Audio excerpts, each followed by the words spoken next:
أعوذ بالله من الشيطان الرجيم بسم الله الرحمن الرحيم الحمد لله الذي لا يبلغ مدحته القائلون ولا يحصي نعماءه العادون ولا يعدي حقه المجتهدون الذي ليس لصفته حد محدود ولا نعت موجود ولا وقت معدود ولا أجل ممدود فطر الخلائق بقدرته ونشر الرياح برحمته الصلاة والسلام على الرسول المسدد المصطفى الأمجد المحمود الأحمد سيدنا ومولانا ومولى الكونين جد الحسن والحسين معاني والقاسم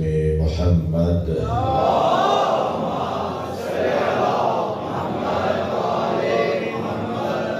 وآله الطيبين الطاهرين المعصومين الذين قال الله إنما يريد الله ليذهب عنكم الرجس أهل البيت ويطهركم تطهيرا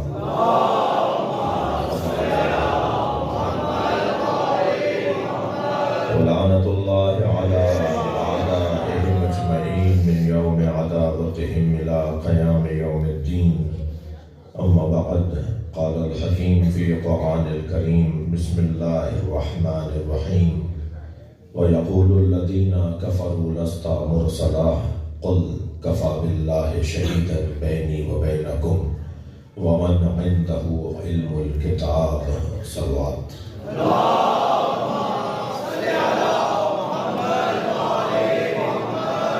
حاضرین مجلس، ذاکرین مجلس، ناظرین مجلس، بانیان مجلس، خاص طور پر خانوادہ بٹ فیملی کے تمام مرحومین کے درجات کی بلندی کے لیے بلندتر صلوات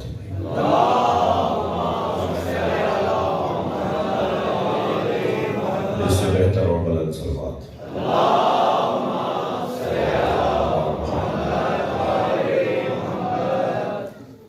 ایک اور صلوات ہے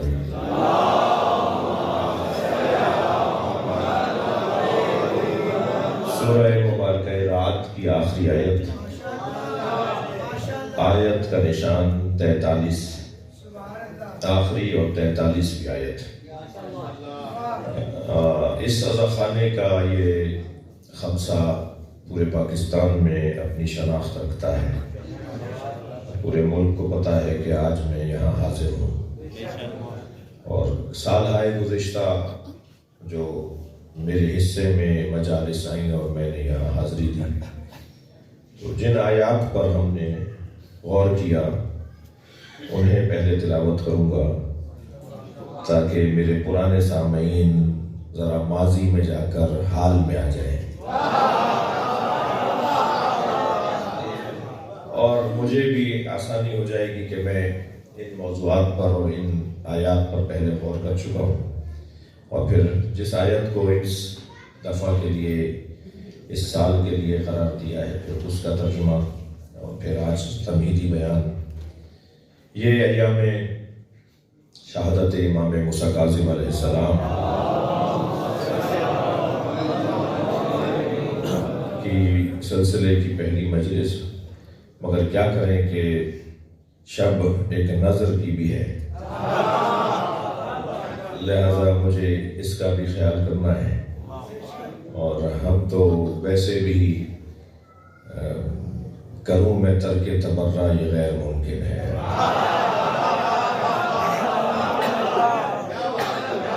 کروں میں ترک تبرہ یہ غیر ممکن ہے مگر غلط ہے کہ اس کا نصاب کوئی نہیں. صلوات پڑھ لیں محمد و آل محمد. ایک کلام کہا تھا بخاری صاحب کے سجاد صاحب کے غدیر خم کے سفر میں سراب کوئی نہیں.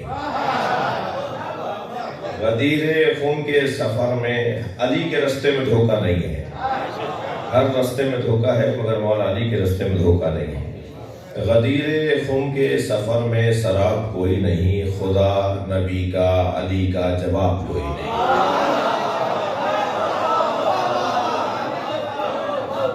ہزار ذرے مگر آفتاب کوئی نہیں، ہزار ذرے مگر آفتاب کوئی نہیں، تو رات سب ہے مگر وہ تو رات کوئی نہیں۔ اسی تسلسل میں عرض کیا تھا کہ حقیقتاً ابو طالب کے لاڈلے کے سوا، حقیقتاً ابو طالب کے لاڈلے کے سوا نہیں ہے مثل رسالت معاب کوئی نہیں۔ اور پھر اسی سلسلے میں کہ عرض کر رہا ہوں کہ کروں میں ترک تبرہ یہ غیر ممکن ہے، مگر غلط ہے کہ اس کا نصاب کوئی نہیں ہے۔ ہمیں اپنے نظریے سے ہاتھ اٹھانا نہیں ہے، اور اپنے عقیدے کی ترویج و تبلیغ میرا اپنے امام بارگاہ میں بیٹھ کے ذمہ داری نہیں تو پھر کہاں ہوگی؟ میں اپنے گھر میں اپنے عزیزوں کے ساتھ بیٹھ کر بھی اگر اہل بیت کی بات نہیں کروں گا تو کہاں کروں گا؟ جبکہ ہمارا تو اس سے زیادہ ارادہ ہے۔ صلوات پڑھنے ذرا محمد پاک۔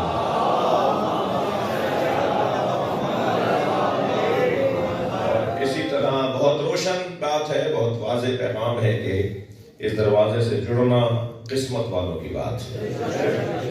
تو گزشتہ سال بخاری صاحب، گزشتہ سال اور اس سے گزشتہ سال اور اس سے گزشتہ سال جو ایک آدھ سال بیچ میں گیپ آیا، مگر جو مجالس میں آپ کی خدمت میں رہا تو ہم نے چند سال پہلے جس آیت پر غور کیا وہ سورہ مبارکہ سجدہ کی آیت ہے، جس میں اللہ ارشاد فرمایا، جس میں ہم بات کر چکے ہیں، جس میں ہم غور کر چکے ہیں، جس میں اللہ نے ارشاد فرمایا وَجَعَلْنَا مِنْهُمْ أَئِمَّةً يَهْدُونَ بِأَمْرِنَا لَمَّا صَبَرُوا وَكَانُوا بِآيَاتِنَا يُوقِنُونَ۔ اس آیت پر ہم غور کر چکے ہیں۔ ارشاد ہو رہا ہے وَجَعَلْنَا مِنْهُمْ أَئِمَّةً يَهْدُونَ بِأَمْرِنَا، اور ہم نے ان میں سے کچھ کو امام بنایا ہے، ہم نے ان میں سے کچھ کو بنایا ہے۔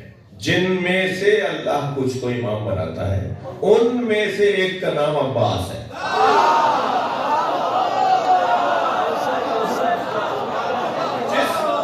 جس معیار کے لوگوں میں سے اللہ امام بناتا ہے، ان میں سے ایک کا نام حضرت عباس۔ وَجَعَلْنَا مِنْهُمْ أَئِمَّةً يَهْدُونَ بِأَمْرِنَا، اور ہم نے ان میں سے کچھ کو امام بنایا ہے۔ کیوں امام بنایا ہے؟ مقصد کیا ہے امام بنانے کا؟ جی ہمارے یہاں پیری مریدی اس مطلب میں نہیں ہے، جس مطلب میں کہیں اور نظر آتی ہے۔ جو رنگ کہیں اور پیری مریدی کا ہے وہ اہل بیت کیا نہیں ہے، لہذا ہاتھ چوموانے کے لیے نہیں جی، نعرے لگوانے کے لیے نہیں، انسان بنانے کے لیے۔ یہدونا بِأَمْرِنَا، تاکہ وہ ہمارے امر کی رہنمائی، ہمارے پیغام کی ہدایت، ہمارے پیغام کی ترسیل، ہمارے پیغام کو پہنچانے کا کام کریں۔ جو اللہ کا پیغام ہے یہدونا بِأَمْرِنَا، وہ ہمارا امر پہنچاتے ہیں، ہدایت کرتے ہیں۔ مگر ہم اس کام کے لیے جنہیں امام بناتے ہیں ان کے اندر کوئی کوالٹی، صلاحیت، کوئی میرٹ، کوئی قابلیت، ہر ایک کو تو آپ ہر جگہ نہیں بٹھاتے، ہر ایک کو تو آپ مائک دیتے نہیں ہیں۔ جناب سجاد بخاری صاحب تو 2 شعر پڑھنے کی بھی کسی کو اجازت نہیں دیں گے جب تک انہیں یقین نہیں ہو جائے کہ اس کا تلفظ ٹھیک ہے یا نہیں۔ ایسا ہی ہے، ہر ایک کو آپ ممبر نہیں دیتے، ہر ایک کو آپ محراب نہیں دیتے۔ بھئی 2 رکعتی پیش نماز، جز وقتی امام، میرے اور میرے اللہ کے درمیان جو عبادت کا تعلق ہے 2 رکعت کا، اس کا امام تو عادل ہو۔ یعنی میں 2 رکعت پڑھنے کے لیے کسی ایسے کے پیچھے نہیں کھڑا ہوتا جو عادل نہ ہو۔ یہ کیا بات ہوئی کہ 2 رکعت نماز پڑھانے والا تو عادل ہو اور پوری کائنات سنبھالنے والا، جسے چاہو امام بنا دو۔ یہ کیا بات ہوئی؟ میرٹ، قابلیت، صلاحیت، ہر جگہ ایک ہی آواز تھے، قابلیت پر، میرٹ پر تقرریاں ہونی چاہیے، میرٹ پہ داخلے ہونے چاہیے، میرٹ پہ پارٹی ٹکٹس ملنے چاہیے، میرٹ پہ ٹرانسفر ہونے چاہیے، ہم بھی تو 1400 سال سے یہی کہہ رہے ہیں کہ نبی کے بعد میرج پہ ماننا چاہیے. صلوات پڑھے محمد و آل محمد.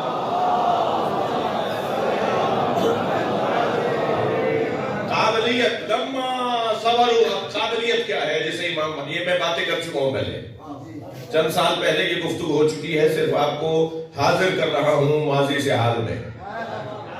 جی لما صبروا پہلی قابلیت اور پہلا میرٹ، پہلا عنوان ہے قابلیت. لما صبروا، ان سے بڑا صابر کوئی نہیں ہوتا. ہم جنہیں امام بناتے ہیں ان سے بڑا کوئی صابر نہیں ہوتا. برداشت، تحمل مزاجی ان سے زیادہ کسی میں نہیں ہوتی. قابلیت یہ ہے ان کی کہ وہ صابر ہیں، برداشت کرنے والے.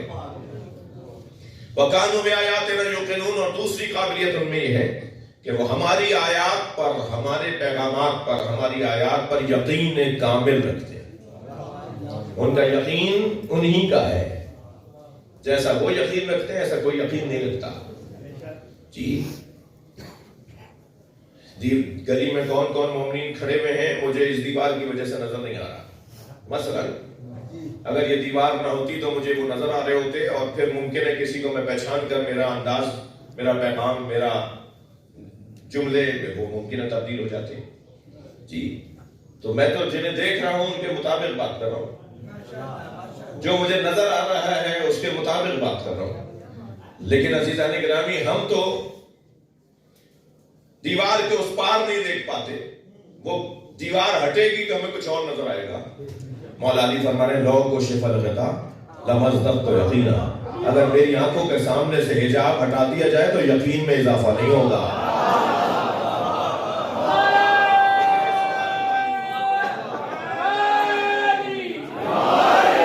علی کے لیے جو میرے اور آپ کے لیے حجاب ہے وہ مولا علی کے لیے حجاب نہیں ہے. دنیا جسے حجاب سمجھ کے کچھ اور دیکھتی ہے، علی اس پار بھی دیکھتے ہیں. لہذا ان کا یقین کانوا بآیاتنا یوقنون. وہ لوگ ہیں کہ جو ہماری آیات پر یقین کامل رکھتے ہیں. اس آیت پر گفتگو ہو چکی. ہم نے پھر دوسرے سال ایک اور آیت پڑھی جس میں ارشاد ہو رہا ہے والذین ينفقون فی السراء والضراء. یہ جو دوسری آیت ہے اس سورہ مبارکہ نساء میں جب پڑھ رہا ہوں. والذین ينفقون فی السراء والضراء والکاظمین الغیظ والعافین عن الناس واللہ یحب المحسنین. اس آیت پر ہم اسی عزا خانے میں غور کر چکے ہیں. ارشاد ہو رہا ہے والذین ينفقون فی السراء والضراء. ایک قبیلہ، ایک گھرانہ، ایک خانوادہ ایسا بھی ہے جو دارائی میں بھی بخشتا ہے، عطا کرتا ہے، ناداری میں بھی دیتا ہے. ان کے پاس ہوتا ہے تب بھی بانٹ دیتے ہیں، ان کے پاس نہیں ہوتا تب بھی دے دیتے ہیں. ایک جوان مجھ سے کہنے لگا مولانا کیا ترجمہ کر رہے تھے؟ یہ آیت ہے یا قرآن ہے؟ ہاں جی قرآن ہے، آیت ہے. یہ کیسے ہوگا؟ میں نے کہا تمہارے ذہن میں کیا ہے؟ مولانا پیسے ہوں گے تو دیں گے. میں نے کہا نہیں، تم دینے والے ہوتے تو پیسہ ہوتا.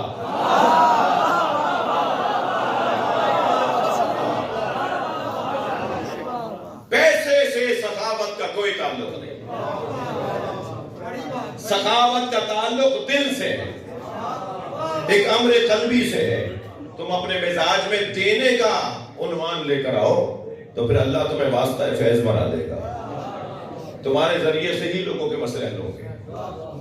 تو ایک گھرانہ ایسا بھی ہے کہ والذین ينفقون فی السراء والضراء.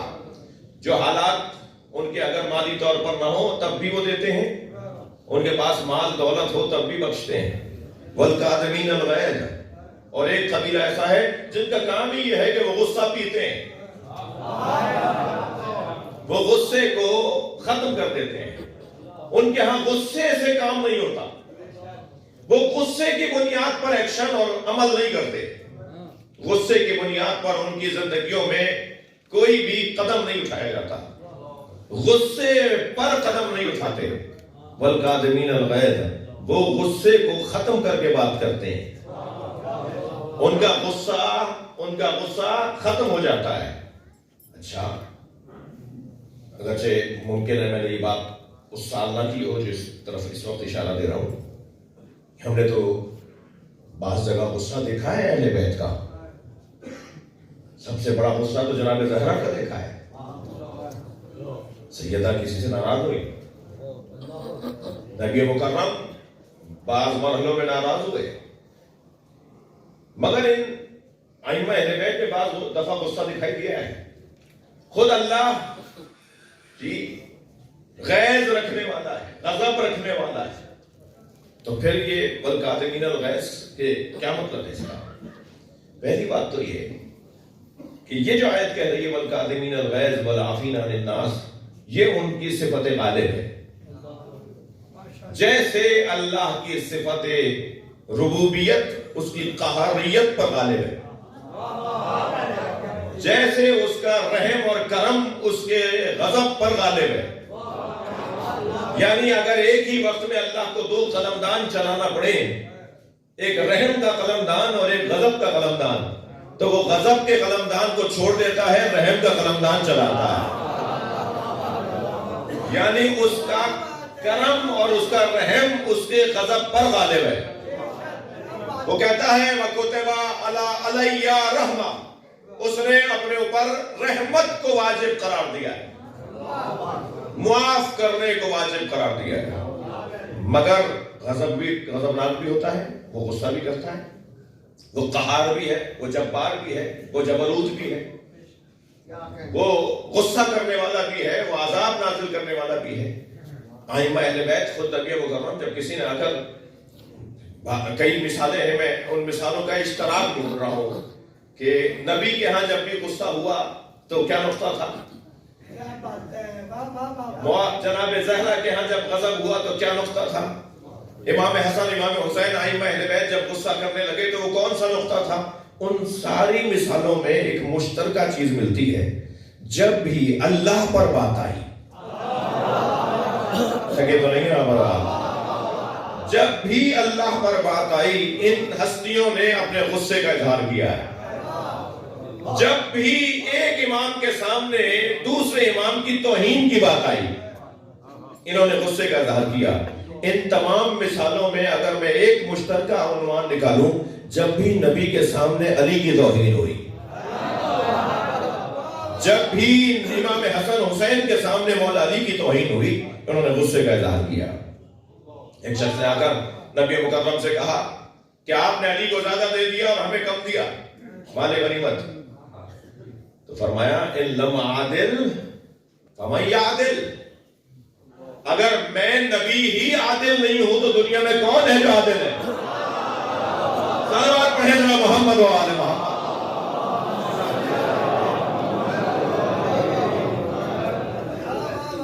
جب کسی نے مولا علی کے بارے میں آ کر کوئی بات کی تو نبی غصہ غضبناک ہوئے۔ تو ان کا غصہ مغلوب رہتا ہے مگر غصہ کرتے ہیں۔ جی سرکار نے فرمایا اکتب ما اقول، لکھو جو میں بولتا ہوں۔ اپنے ایک صحابی سے، صحابہ کرام تشریف فرمایا لکھو جو میں بولتا ہوں۔ تو ایک شخص نے کہا کہ اکتب فی الغضب والرحم، آپ جب رحم کی کیفیت میں ہو جو وہ بھی لکھیں، اور جب غصے کی عالم میں وہ بھی لکھیں۔ تو نبی کو اس پر غصہ آیا کہ تم نے اپنے غصے کو میرے غصے سے ملایا۔ فرمایا ما اقول الا الحق، میں غصے میں بھی بولتا ہوں تو حق بولتا ہوں۔ صلوات پڑھیں ذرا محمد و آل محمد۔ اب آپ سے گزارش کروں گا تھوڑا آگے آئیے، کیونکہ اب دروازے تک احباب کو تکلیف نہ ہو۔ ایک سلوات پڑھتے ہوئے کچھ اس طرف آ جائیے، آپ آگے والے اٹھ کے اگر یہاں جائیں گے تو دوستوں کو جگہ مل جائے گی۔ ایک سلوات پڑھتے ہوئے کچھ آگے آئیے، آ جائیے۔ یہ اس طرف جگہ ہے، آگے کی طرف احباب آگے آئیے۔ ایک اور بہتر سلوات۔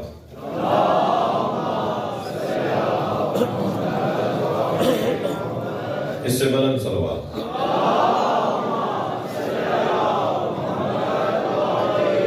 آپ اور بھی بلند سلوات پڑھ سکتے ہیں۔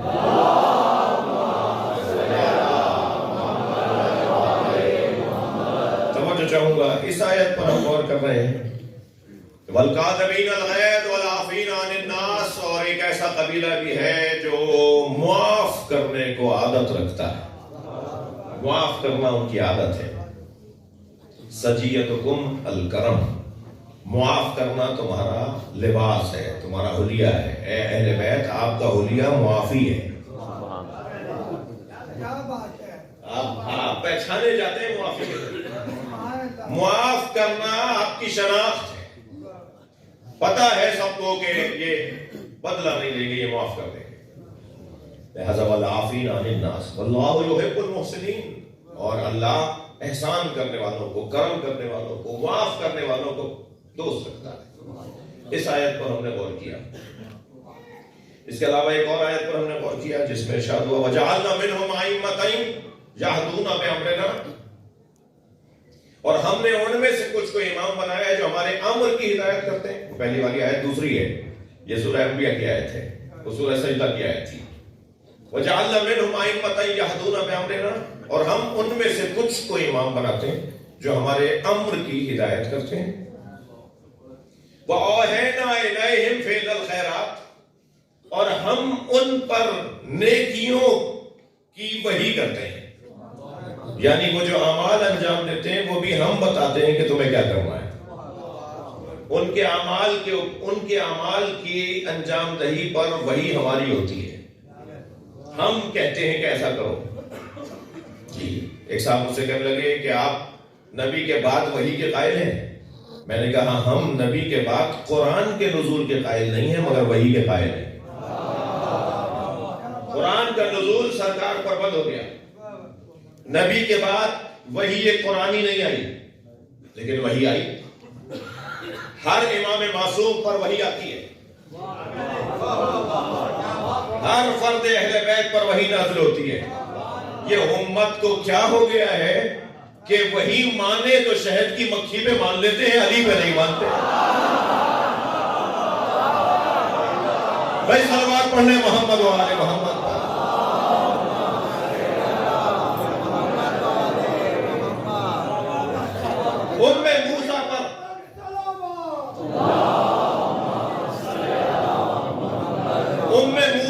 وہی اللہ نازل کرتا ہے، یہ ساری امت مانتی ہے. جی ایک دفعہ ایک نجی ٹی وی چینل پہ ماہ مبارک رمضان کے پروگراموں میں شب قدر کی گفتگو ہو رہی تھی. تو ہمارے ہوسٹ نے پوچھ لیا، ظاہر ہے اور ہمارے عزیز بھی تشریف فرما تھے، ہمارے جان، ہمارے بھائی. تو پوچھا اس نے کہ یہ شب قدر میں جو فرشتے نازل ہوتے ہیں کس پہ نازل ہوتے ہیں؟ تو نمبر میرا تھا، گفتگو کا مرحلہ میرا تھا. میں نے کہا پہلے میرے بھائیوں سے پوچھ لیجیے، بعد میں بات کروں گا. تو انہوں نے کہا جی آپ بتا دیجئے. ان دوستوں سے پوچھا کہ جی شب قدر میں فرشتے کس پہ نازل ہوتے ہیں؟ تو کہنے لگے پوری امت پہ.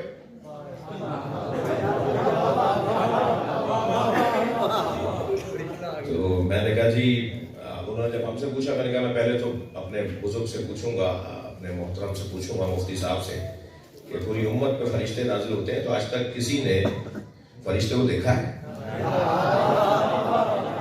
وہ تو کہہ رہا ہے، قرآن کہہ رہا ہے کہ یہ حتی مطلع الفجر، یہ امر لے کر آتے ہیں. جی اول شب سے، غروب سے لے کر اور فجر تک 1-2 گھنٹے کی بات بھی نہیں ہے. تقریباً 12 گھنٹے تک فرشتے اترتے رہتے ہیں. تو اتنی بڑی امت ہے، کوئی آج تک ملا جس نے کہا ہو میں نے فرشتے کو دیکھا ہے؟ اور جس نے فرشتے کو دیکھا ہوتا ہے نا وہ بچتا ہی نہیں ہے بتانے کو کہ کیسا. تو فرشتہ تو آپ نے دیکھا نہیں اور آپ کہہ رہے ہیں کہ فرشتے پوری امت پہ نازل ہوتے ہیں. تو بھائی پوری امت پہ کوئی ایک دلیل، کوئی ایک مشاہدہ، کوئی ایک مثال کہ کیسا ہوتا ہے فرشتہ، کیا بات کرتا ہے فرشتہ. جی فرشتہ پوری امت پہ نازل ہوتا ہے، یہ مان لیتے ہو. اور ہم کوالٹی کی بات کریں اور معیار کی بات کریں اور ہم میرٹ کی بات کریں کہ فرشتہ اس پر اترتا. بھائی پہلے تو ذہن میں رہے، ہر سواری ہر جگہ نہیں چلتی. آپ کے اس بڑے روڈ کے اوپر جہاز اتار دیں، روڈ ہی بیٹھ جائے گا. بڑی وزنی سواری اتارنے کے لیے پہلے رستہ وزنی بنایا، سنگین بنایا جاتا ہے. یہ برداشت تو کرے. ہر رن وے پر جہاز نہیں اترتا. جہاز اتارنے کے لیے رن وے اس کے مطابق بنایا جاتا ہے. یہ وہی ہے جو ہر ایک کو منہ نہیں لگاتی.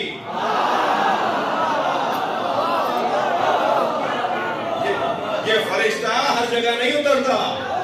فرشتوں کے اترنے کی جگہ کو اہل بیت کا گھر کہا جاتا ہے۔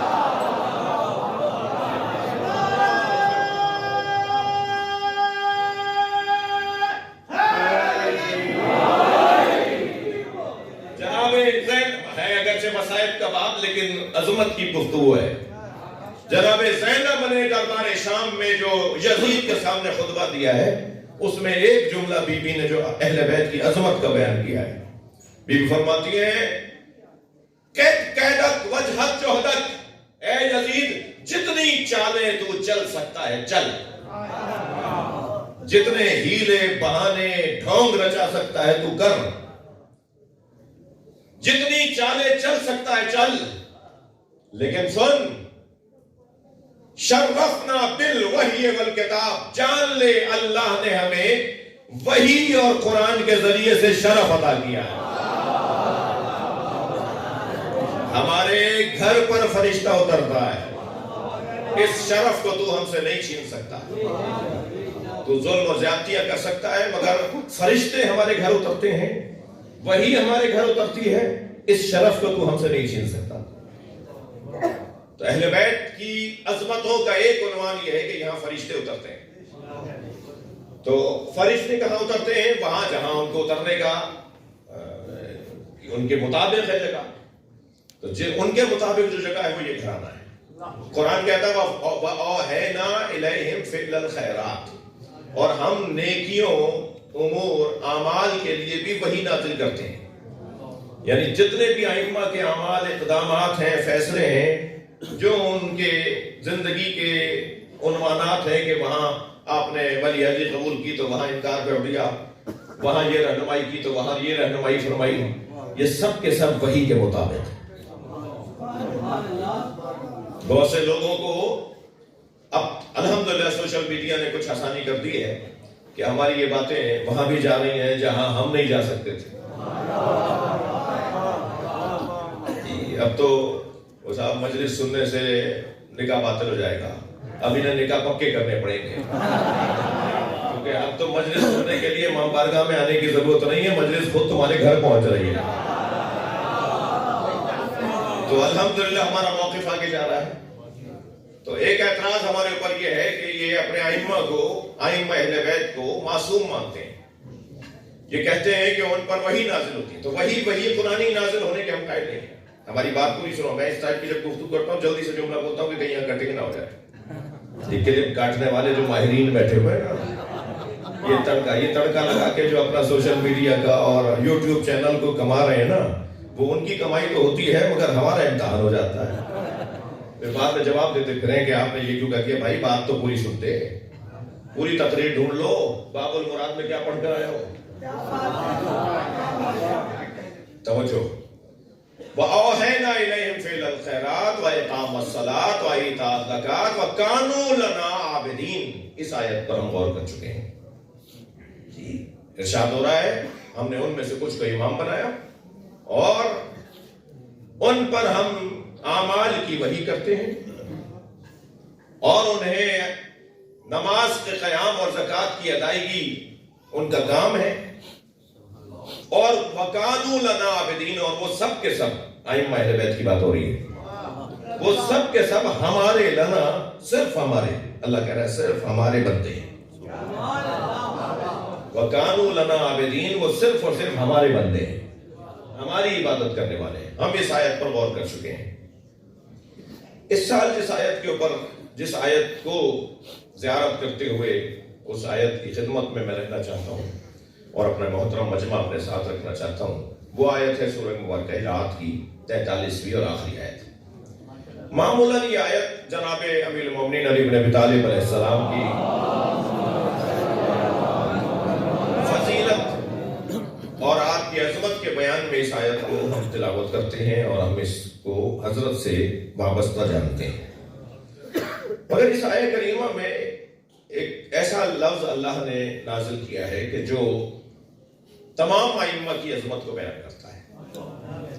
مولا علی کے لیے آیت ہے، اس میں کوئی دو رائے نہیں ہے۔ وَيَقُولُ الَّذِينَ كَفَرُوا لَسْتَ مُرْسَلًا، جنہوں نے کفر اختیار کیا وہ کہتے ہیں اور کہتے رہیں گے کہ آپ بھیجے ہوئے رسول نہیں ہیں۔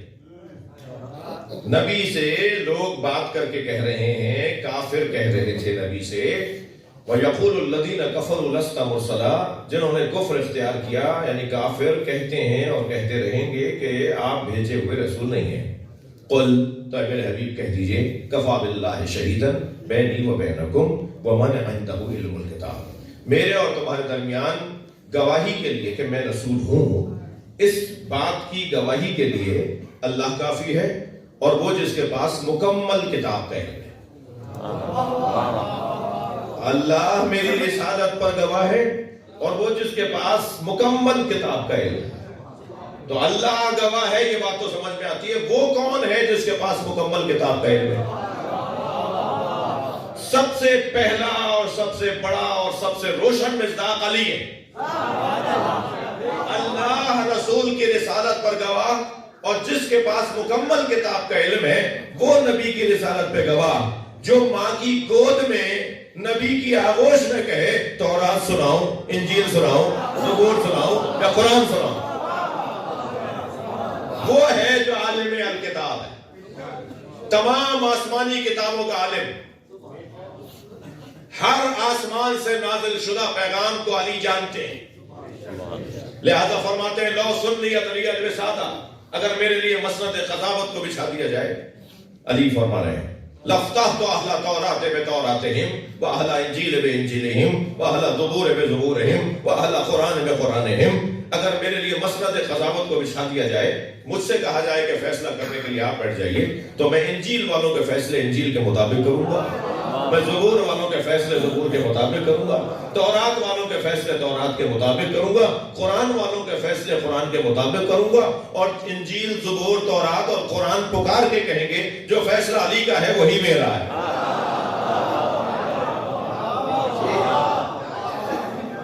تمام آسمانی کتابوں کا عالم مولا علی کی ذات،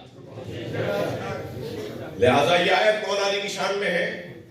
اور مولا نے بھی اپنے سینے پہ ہاتھ رکھ کے جب کسی نے پوچھا کہ یا علی بتائیے سب سے بڑی فضیلت آپ کی کیا ہے، تو علی نے یہ نہیں فرمایا کہ میں نے مرحب کو پچھاڑا، میں نے اندر کو پچھاڑا، میں نے عمرو بن عبدود کو پچھاڑا، میں نے بڑے بڑے سردار مارے، یہ نہیں کہا۔ فرمایا میری سب سے بڑی فضیلت یہ ہے کہ اللہ نے مجھے اپنے ساتھ گواہ رسول بنایا۔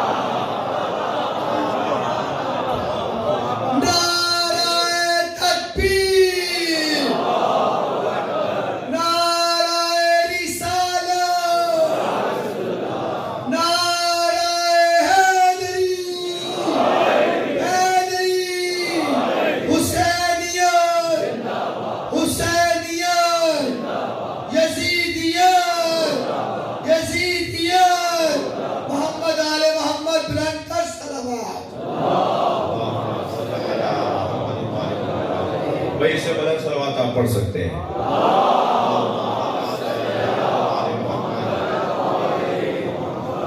توجہ ہے؟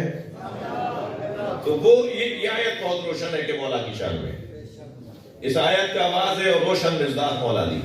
مگر اس آیت کریمہ میں اللہ نے ارشاد فرمایا وَيَقُولُ الَّذِينَ كَفَرُوا، جنہوں نے کفر اختیار کیا وہ کہتے ہیں اور کہتے رہیں گے، یعنی انکار رسالت نبی کے بعد، نبی کے زمانے میں، نبی کے بعد ہوا، نبی کے زمانے میں ہوا۔ یہ آیت بتا رہی ہے کہ جو کہتے ہیں کہ آپ بھیجے ہوئے رسول نہیں ہیں، نبی کے منکر تھے، رسالت کے منکر تھے، تو جواب آیا کہ اللہ اور وہ جس کے پاس مکمل کتاب کا علم ہے وہ گواہ ہے آپ کی رسالت پر، کہہ دیجئے وہ گواہ ہے، بات کرو علی سے۔ تم اگر مجھے نہیں مانتے تو علی سے بات کرو، تو میری رسالت کو نہیں مانتے تو علی بتائے گا کہ میں وہ رسول ہوں یا نہیں ہوں۔ تو یہ لہجہ ہے۔ لیکن مولا علی کے زمانے میں، پہلے حکومتوں میں، پھر مولا علی کے زمانے میں، پھر ائمہ اہل بیت کے زمانے میں مسلسل انکار آج بھی ہو رہا ہے۔ یہ خاکے کیا ہے، یہ کارٹون کیا ہے، یہ توہینیں کیا ہے، یہ بڑی بڑی تقریریں، کتابیں۔ ابھی پچھلے 2 سال پہلے نبی کے خلاف کتاب لکھی گئی لندن کے اندر، اور مسلسل ہر سال کوئی نہ کوئی ہمیں شوشہ نظر آتا ہے، ہمیں کوئی نہ کوئی کھلجڑی نظر آتی ہے، ہمیں کوئی نہ کوئی جو ہے وہ ایک عنوان نبی کی رسالت کے خلاف۔ تو یہ جو آیت کہہ رہی ہے کہ کہتے ہیں اور کہتے رہیں گے، یعنی نبی کے زمانے میں بھی انکار ہوا، خلفاء اور حکومتوں میں انکار ہوا، مولا علی کے زمانے میں انکار ہوا، امام عسکری کے زمانے میں بہت بڑا واقعہ گزرا، ایک حتیٰ مسلمان عالم نے ارتداد اختیار کیا اور قرآن کا اور نبی کا منکر ہو گیا، اور پھر جواب دیا تو امام عسکری نے جواب دیا۔ اور ائمہ اہل امام رضا کے زمانے میں واقعات گزرے، امام علی نقی کے زمانے میں خالق اور مخلوق قرآن ہونے پر ایک بحث رہی۔ تو اگر ہم تاریخ دیکھیں تو نبی کا انکار اور قرآن کا انکار ہر زمانے میں ہوتا ہے، اور آج بھی ہو رہا ہے، اور ظاہر آئندہ بھی ہوگا۔ اور قرآن نے تو پہلے کہہ دیا تھا کہ کفر جنہوں نے کفر اختیار کیا وہ کہتے ہیں اور کہتے رہیں گے۔ تو جب کہتے ہیں اور کہتے رہیں گے تو نبی کی رسالت پر گواہ اللہ اور وہ جس کے پاس مکمل کتاب کا علم ہے، تو جب تک انکار ہوتا رہے گا اللہ بھی گواہی کے لیے رہے گا اور ایک عالم کتاب بھی رہے گا۔ آج کے زمانے میں عالم کتاب کو امام مہدی کہتے ہیں۔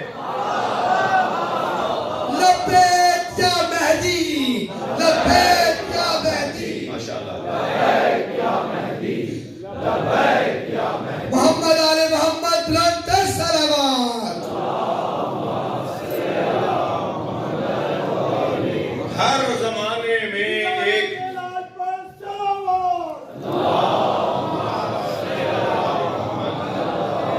ہر زمانے میں ایک عالم الکتاب کا ہونا ضروری ہے۔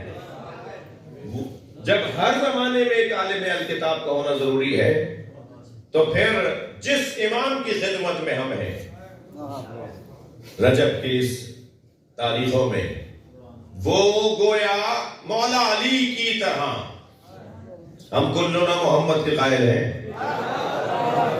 میں کیا کروں کہ مجھے حلف سے بھی اتار رہی ہیں باتیں، ممکن آپ نے مولا علی کی طرح ہے۔ بھائی جب نبی کی طرح ہے تو علی کی طرح بھی تو ہے۔ سلوات پڑھنے ذرا محمد و آل محمد۔ مولا علی کی طرح عالم الکتاب امام موسیٰ کاظم علیہ السلام،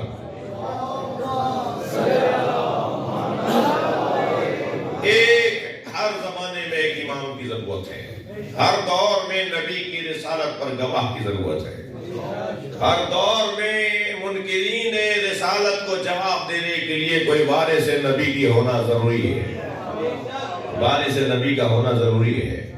اور وہ وارث نبی جن کی میری تمہید مکمل ہوئی، جن کی خدمت میں ان دنوں میں میں کچھ کہوں گا اور آپ کچھ سنیں گے، اور ہم مولا کی معرفت کی کوشش کریں گے کہ ایک مرحلہ آگے آ جائیں۔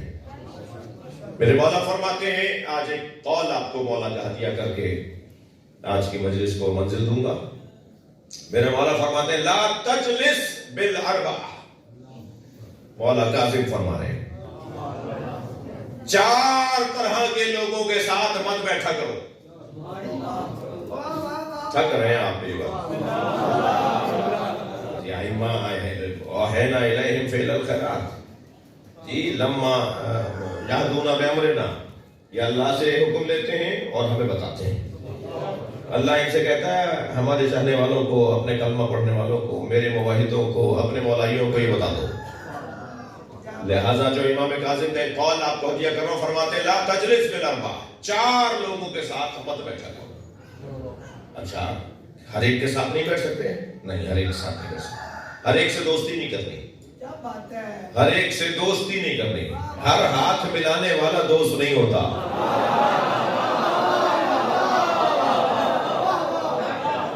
ائمہ اہل بیت کے چاہنے والوں کا انداز ہی کچھ اور ہوتا ہے، ہماری چال بتاتی ہے کہ حیدری جا رہا ہے۔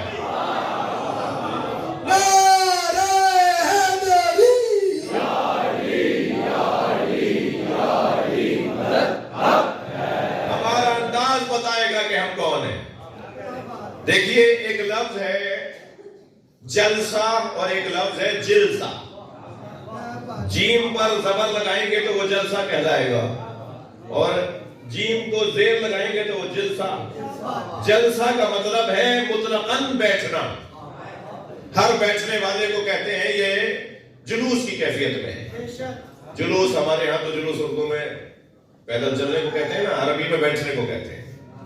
تو جلسہ یعنی جہاں جلسہ ہو رہا ہو، جہاں لوگ بہت سارے بیٹھے ہوئے ہوں۔ لیکن جلسہ ہر بیٹھنے والے کو، ہر بیٹھک کو نہیں کہتے، جلسہ ہر جلسے کو نہیں کہتے۔ جلسہ ایک خاص نوعیت، ایک خاص کیفیت، ایک خاص روش کے ساتھ بیٹھنے والے کو کہتے ہیں. سیرہ اور سیرہ، ہم کہتے ہیں سیرت نبی، سیرت ائمہ. یہ سیرت ائمہ کیوں نہیں کہتے ہیں؟ لفظ و سیرت بھی ٹھیک ہے، لفظ سیرت بھی ٹھیک ہے، مگر ہم کہتے ہیں سیرت نہیں، سیرت. سیرت ہر زندگی کو کہتے ہیں. ہر شخص کی زندگی ایک سیرت رکھتی ہے، سیر رکھتی ہے، ایک روانی رکھتی ہے، ایک دورانیہ رکھتی ہے. لیکن سیرت ایک خاص انداز کی زندگی، رہنما زندگی، پیشوا زندگی.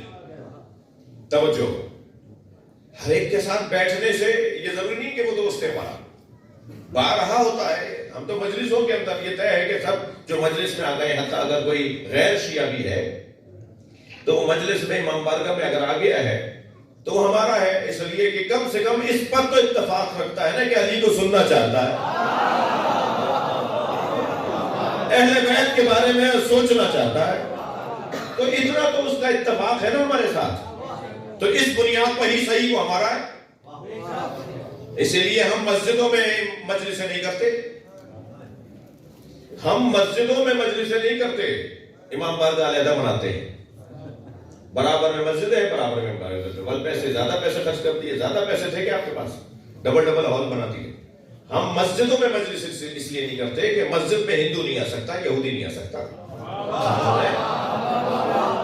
قانون ہے، ایک شریعت کا مسئلہ ہے.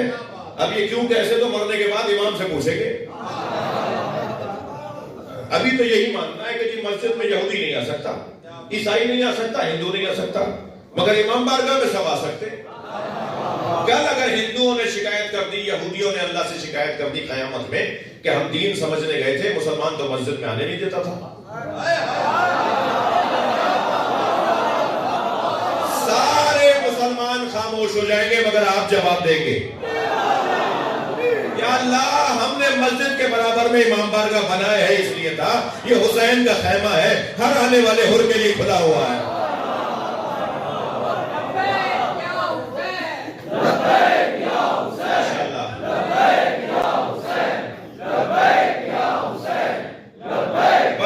صلوات محمد و آل محمد.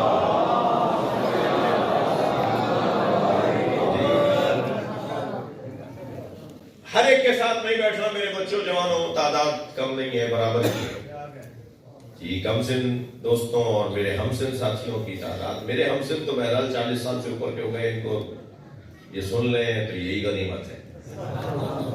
مگر اصل تو اثر جو کرے گا وہ کم سنوں پر کرے گا. بڑوں کی تو مہربانی ہے جو 40 سال سے اوپر کے ہیں، پکے ہو گئے نا.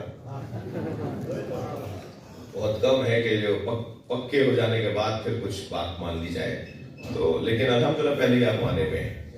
تو زیادہ تر توجہ تو میری ان کم سن بچوں پر ہے جو کم سن ہیں اور ابھی انہیں سیکھنا ہے، سمجھنا ہے جی.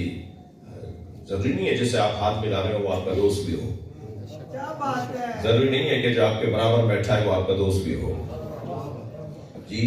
ایک مرتبہ بیٹھ گئے، ایک لفظ ہے بھائی گانے سننا حرام ہے یا غور کرنا حرام ہے؟ اچھا اتنا سخت مسئلہ تو تھا نہیں جو ایک نہیں جواب، یہ تو سب کو ہی جواب دینا چاہیے تھا جی. ایک لفظ استعمال ہوتا ہے سماع اور ایک ہوتا ہے استماع. بھائی آپ کسی گاڑی میں بیٹھے ہیں، کسی پلین میں بیٹھے ہیں، کسی سواری میں بیٹھے ہیں اور اس نے جی شیطان کے بندے نے لگا دی کیسے اور اس میں گانے چل رہے ہیں، تو آپ کیا کریں گے؟ زیادہ احتجاج کریں گے، بولیں گے آپ کی سن لی تو مہربانی، نہیں سنی تو کیا کریں گے؟ آپ اتریں گے گاڑی سے، آپ کو تو جانا. تو وہ جو گانے کی آواز کان میں آ رہی ہے یہ ہے سماع، یہ حرام نہیں ہے، مگر ان بولوں پر غور کرنا حرام ہے، اسے کہتے ہیں استماع. سماع اور استماع کان میں آ رہی ہے، بھائی خوشبو ایک آ رہی ہے، بدبو ایک آ رہی ہے، کیا کریں؟ ناک توڑ لیں، ناک کاٹ لیں، کیا کریں؟ آئے گی وہ تو بدبو خوشبو. ایسے ہی کان ہمارا چل رہا ہے تو کان میں تو کچھ تو آواز آئے گی، مگر جو آواز آ رہی ہے اور ہے، اس آواز پہ غور کرنا اور ہے. بھائی ضمن شرعی مسئلہ میں نے آپ کو بتا دیا ہے، برا نہیں لگا ہو تو صلوات پڑھ لیں.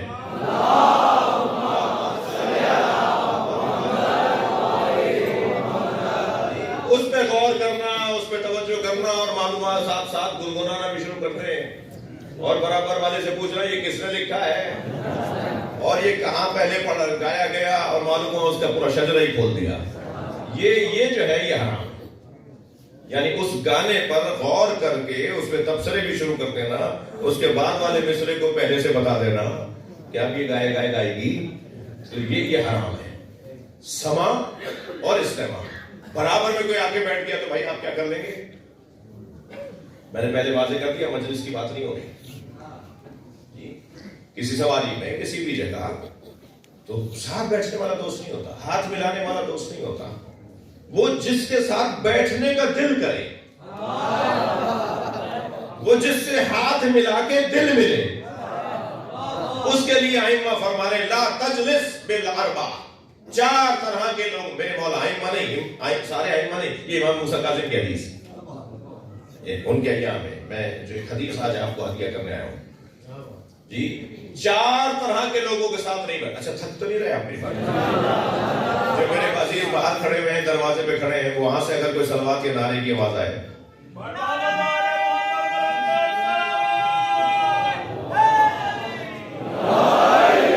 لا تجلس بالاربع، 4 لوگوں کے ساتھ نہیں بیٹھا کرو. فاسقن، مولا فرماتے ہیں جو علنی گناہ کرتا ہو، جو چوک پر، گلی میں، کوچے میں، بازار میں، افسر میں، آفس میں، ادارے میں، مارکیٹ میں گناہ کرتا ہو، فاسق. فرماتے ہیں یہ فاسق تمہیں ایک لقمے کے عوض بیچ ڈالے گا. اس کے ساتھ دوستی مت کرنا. اس کو ایک لقمے کی آفر ہوگی نا کہیں سے، امام موسیٰ کاظم فرما رہے ہیں ایک لقمے کے عوض تمہیں بیچ ڈالے گا. خطرناک آدمی ہے جو اللہ سے ہی حیا نہ کرتا ہو، وہ تمہارے ساتھ کیا وفا کرے گا؟ اس لیے اس کے ساتھ مت بیٹھو. فاسق کون؟ پھر فرماتے ہیں بخیل، کنجوس. میں ایک بات بار بار کرتا ہوں اور بار بار کرنے کا مجھے لطف آتا ہے اور دل کرتا ہے کہ بار بار کروں. 3 لوگوں کو تو یہ عالی مدد کہنا ہی نہیں چاہیے.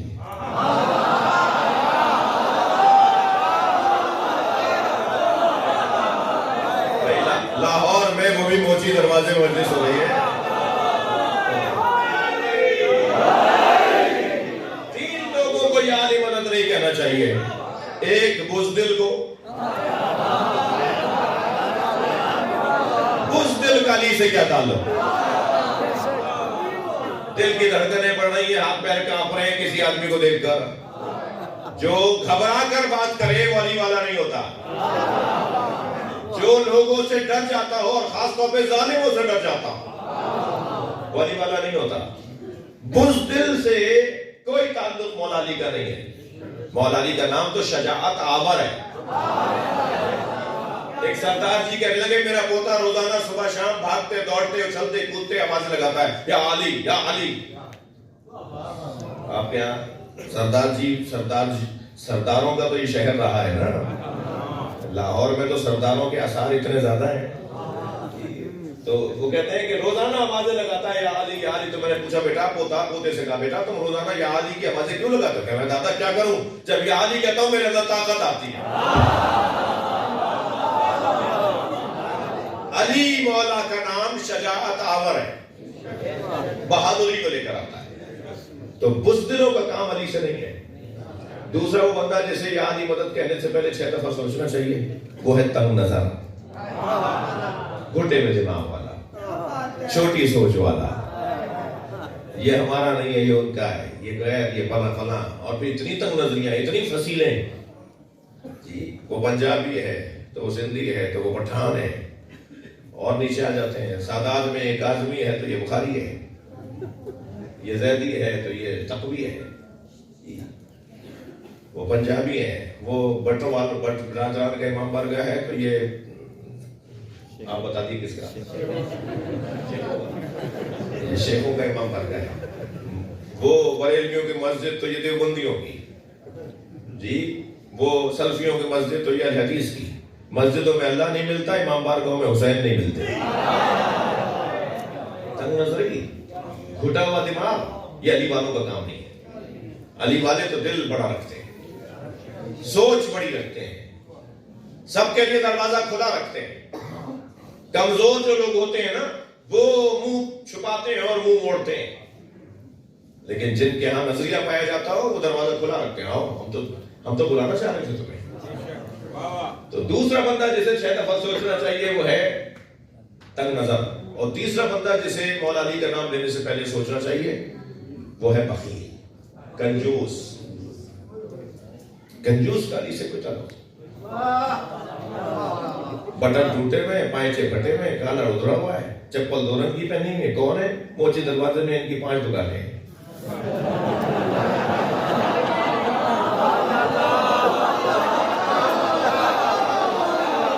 بھائی جو اپنے اوپر خرچ نہیں کرتا وہ امام بارگاہ میں کیا کرے گا؟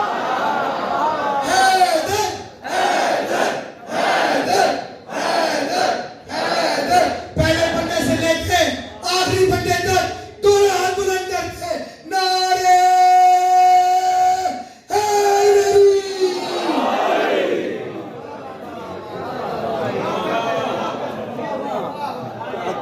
بخیل مولا کاظم فرما رہے ہیں, مولا امام موسیٰ کاظم علیہ السلام فرما رہے ہیں لا تجلس, خبردار اس کے ساتھ مت بیٹھو جو بخیل ہو. کیوں نہ بیٹھو؟ کس کے ساتھ؟ پہلا کون تھا؟ سب تو نہیں ہے فاسق, وہ ایک لقمے کے عوض تمہیں بیچ دے گا, وہ تمہارا سودا کر دے گا ایک لقمے کے عوض. بخیل کے ساتھ مت بیٹھو, اس کے ساتھ بیٹھو گے, توجہ, اس کے ساتھ بیٹھو گے تو یہ تمہیں نیکیوں سے روکے گا, یہ تمہیں اچھے کاموں سے روکے گا. یہ کام کرو گے تو یہ ہو جائے گا, یہ کام کرو گے تو یہ ہو جائے گا, ڈرائے گا تمہیں. بخیل. تیسرا جس کے لیے امام موسیٰ کاظم فرما رہے ہیں اس کے ساتھ مت بیٹھو, قاطع الرحم, اس کے ساتھ مت بیٹھو جو اپنے والدین کی بے احترامی کرتا ہو. قاطع الرحم, جسے والدین پسند نہ کرتے ہو, جس کے والدین اسے پسند نہ کرتے ہو, والدین سے بے ادب, بدتمیز, والدین کی توہین کرنے والے کے ساتھ نہ بیٹھو. اب دلیل بھی تو لینا, امام نے خود دلیل دی ہے, فرمایا قاطع الرحم کے ساتھ مت بیٹھو, والدین جس سے ناراض رہتے ہیں اس کے ساتھ دوستی مت کرو. کہہ دو کہ میں تم سے دوستی نہیں کروں گا, تمہارے والد تم سے ناراض ہیں, تمہاری ماں تم سے ناراض ہے, میری آج سے تمہاری دوستی ختم. امام فرماتے ہیں اس لیے نہیں بیٹھو, اس لیے کہ یہ اللہ کے نزدیک ملعون ہے, اس پر اللہ کی لعنت ہے. کہیں ایسا نہ ہو اس لعنت کا اثر تم پر بھی ہو جائے. فرمایا چوتھا وہ بندہ جس کے ساتھ لا تجلس, کاذبن, جھوٹا, جھوٹ بولنے والے سے دوستی. تھک رہے ہیں آپ, جھوٹ بولنے والے سے دوستی مت کرو, اس کے ساتھ مت بیٹھو. کاذبن, اب دلیل سنیں مولا کی کہ کیوں نہیں بیٹھو. امام فرمانا ہے جھوٹے کے ساتھ نہ بیٹھو, اس لیے کہ یہ سراب مانند ہے, تمہیں دکھائے گا کچھ اور, ہوگا کچھ اور, تمہارے ساتھ دھوکا کرے گا.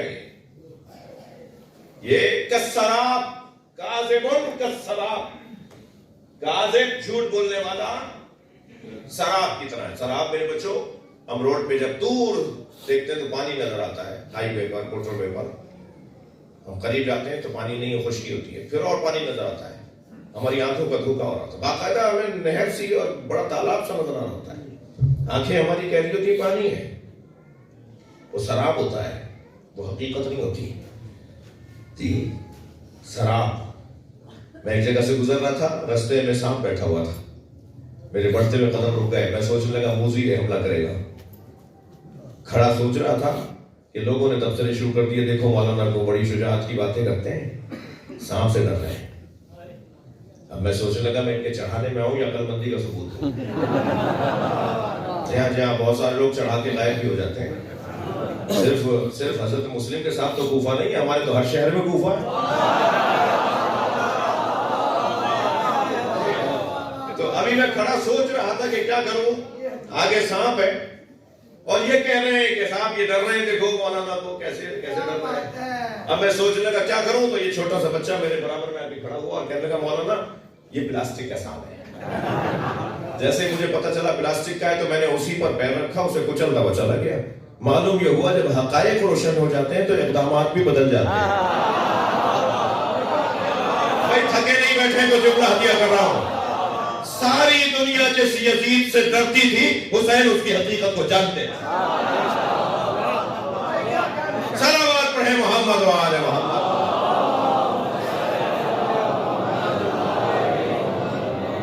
یہ کاذب جھوٹ بولنے والا دوست، جھوٹا دوست، یہ ہمیں دکھائے گا کچھ اور، ہوگا کچھ اور۔ لہذا باب الحوائج نے ہماری رہنمائی فرمائی کہ دوستی کس کے ساتھ کرنی ہے۔ دوستی کرو تو ان چیزوں کا خیال رکھو، پھر تمہاری زندگی کا رنگ ہی کچھ اور ہوگا۔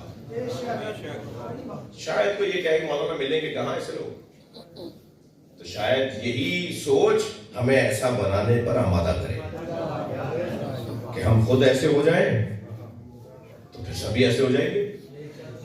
سارا مسئلہ یہ ہے کہ میں سب کی اصلاح کرنا چاہتا ہوں اور خود کی خبر نہیں ہے، لہٰذا جب میں اس پر خود عمل کرنے لگوں گا تو آہستہ آہستہ 1 سے 2، 2 سے 6 اور پھر معاشرہ تشکیل پائے گا، اور اہل بیت کے چاہنے والوں کا رنگ ہی کچھ اور ہوگا۔ الحمدللہ پہلے بھی بہت اچھا رنگ ہے اور رنگ چڑھانے کی ضرورت ہے، اور ہم پر رنگ بھی اہل بیت کا ہونا چاہیے۔ اہل بیت کے رنگوں میں سے ایک رنگ یہ ہے کہ ایسے جیو جیسے وہ چاہتے ہیں۔ اگرچہ نظر و نیاز کی رات ہے، اسی لیے میں صرف 2 جملے مسائل کے پڑھوں گا، اور کل سے شب بدل جائے گی تو پھر نسبتاً دورانیہ بڑھائیں گے مسائل کا۔ چلیے کچھ دیر کے لیے اپنے ذہنوں کو شام میں چلیے۔ 15 رجب گزری ہے، جناب زینب کی شہادت، ثانیہ زہرا شام میں کیسے آئیں، کیا ہوا؟ یہ تو شام سے رہائی پا کر مدینے چلی گئی تھی، شام کیسے آ گئی؟ سلام ہو علی کے بچوں پر، خاص طور پر علی کی زینب بیٹی پر، جنہوں نے 27 سفر کیے ہیں زندگی میں، کچھ بابا کے زمانے میں، کچھ بھائی حسن کے زمانے میں، کچھ بھائی حسین کے زمانے میں، اور جیسا سفر بی بی نے کربلا سے کوفہ، کوفہ سے شام کیا ہے، ایسا سفر کبھی نہیں کیا۔ وہ کوفہ کی راہیں کہ جب چھتوں سے صدقے کی کھجوریں پھینکی جا رہی تھی، ایک بچے نے ایک دانہ اٹھا لیا تو دور سے آواز دے کر کہا صدقہ تو علینا حرام۔ بچے نے واپس وہ دانہ اس ظرف میں رکھ دیا جس ظرف سے وہ دانہ اٹھایا تھا۔ ہم پہ صدقہ حرام ہے، بچے کو یاد دلایا، تو جو صدقہ دینے آئی تھی نا وہ بی بی کے قریب آ کے کہتی ہے صدقہ تو اہل بیت پہ حرام ہے۔ آپ کون ہیں جو یہ کہہ رہی ہیں صدقہ ہم پر حرام ہے؟ اجرکم اللہ۔ بی بی نے فرمایا تو اہل بیت کو پہچانتی ہے؟ عزیزانو ایسے میں یعنی جب مصیبت میں ہو کوئی اور اسے کوئی جاننے والا مل جائے تو ایک مرتبہ دل کرتا ہے کہ اسے لپٹ کے روئے۔ بیوی نے فرمایا تو اہل بیت کو پہچانتی ہے؟ کہنے لگی اہل بیت کے فرد فرید کو حسین کہتے ہیں۔ بیوی نے فرمایا حسین کی بہن کو پہچانتی ہے؟ تو 2 قدم آگے آ کے کہنے لگی بیوی بازار نہ ہوتا تو نام بتاتے ہیں۔ جناب زینب سے رہا نہیں گیا، آواز دی ام حبیبہ پہچانو، یہ تمہارے سامنے زینب کھڑی ہے جس کے سر پہ چادر نہیں ہے، وہ نیزے کی علی پہ بھائی حسین کا سر، وہ نیزے کی علی پہ علی اکبر کا سر، اور وہ گھوڑے کی گردن میں عباس کا سر۔ میرے سارے بھائیوں کو بھتیجوں کو مار دیا گیا۔ یہ جب کوفہ پہنچی تو یہ کیفیت تھی، اور جب شام پہنچی نا تو کوفے میں تو صدقے کی کھجوریں پھینکی جا رہی تھی اور شام میں چھتوں سے پتھر اور انگارے پھینکے جا رہے تھے۔ عزیزانو بس ایک جملہ اور سن لیجئے، مسائل کا بیان کل بہتر کروں گا۔ جب چھت سے انگارے پھینکے جا رہے تھے نا تو امام سجاد کے ہاتھ تو بندھے ہوئے تھے. ایک انگارہ امام سجاد کے سر پر آ کر گرا. امام پکارتے رہے میرا سر جل رہا ہے، مگر کسی نے امام سجاد کے سر سے انگارہ نہیں ہٹایا. جب مدینے گئے نا تو یہ بات دہرائی، میرے سر پر انگارہ گرا اور میں پکارتا رہا کوئی ہے جو مجھے بچائے. مگر نبی ذاتیوں کا کوئی حامی نہیں تھا، نبی ذاتوں کا کوئی حمایتی نہیں تھا. اللہ لعنت اللہ علی قوم الظالمین. یا اللہ ان آوازوں پہ رحمت نازل فرما، اس آبادی پر، حاضرین پر، مجمع پر اپنا رحم نازل فرما، ہم سب کی عاقبت بخیر فرما.